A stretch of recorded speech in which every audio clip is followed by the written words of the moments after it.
সময়ের সাথে সাথে সব কিছু পাল্টায়, তাই না? একসময় স্কুল কলেজ লাইফের বান্ধবী ছিল, এখনও বান্ধবী আছে। এই যে এরা স্কুলের গার্জিয়ান, এরা এখন আমার বান্ধবী হয়ে গেছে। তো হ্যালো, আসসালামু আলাইকুম, সবাই কেমন আছেন? ওদের ডিমান্ড ছিল যে ওরা একদিন আমার বাসায় আসবে, নাস্তা খাবে, চা নাস্তা করবে, এই আর কি।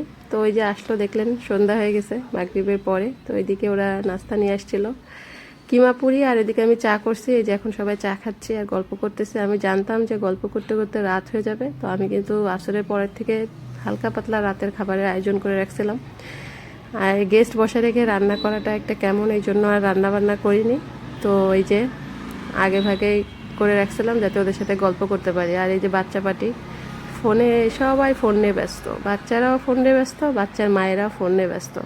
মানে মোট কথা হচ্ছে আমরা ফোন ছাড়া চলতে পারি না। আমার কাছেও কিন্তু ফোন আছে।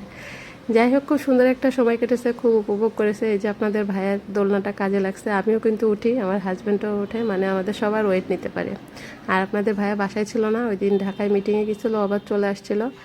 এই যে আসার সময় একটা কিনে নিয়ে আসছে। এখানে একটা ফানি ভিডিও আর একটা কাজে দিছে। ওরা এটা নিয়ে অনেক এনজয় করছে, অনেক মজা করছে। যাই হোক, আসলে বয়স একটা সংখ্যা মাত্র, তাই না? সবার ভিতরে কিন্তু আগে সেই বাচ্চা সুলভ মনটা এখনও থেকে গেছে। মানে যখন আড্ডা দেওয়া হয় তখন বোঝা যায় বয়সের সাথে সাথে, মানে কি বলবো, সময়ের সাথে সাথে আর কি ওটা বদলায়। ওই সময় আমরা বাচ্চা ছিলাম, আর এখন আমরা সবাই গার্জিয়ান, বাবা মা হয়ে গেছি, কিন্তু সবার ভিতরে সেই মনটা কিন্তু আছে। তো এই যে ওরা ট্রেনিং দিচ্ছিল কিভাবে করবে, ওকে শিখাই দিচ্ছে, দেখছেন? মনে হচ্ছে কি না পণ্ডিত। সাথীরা সবাই চেনেন, এটা হচ্ছে সাথীর বান্ধবী চাঁদনি।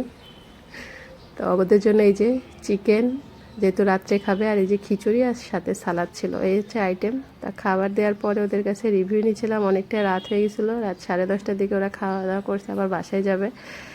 তো ফেসবুকে অনেকেই আমার খাবার খুব পছন্দ করেন, রান্না যদি সম্ভব হতো আমি সবাইকেই খাওয়াইতাম।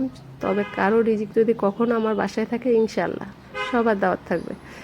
আর যে ওরা চলে যাবে, ওদের বাসায় একটু একটু খাবার দিয়ে দিয়েছিলাম, ওদের হাজবেন্ড বাচ্চা আছে।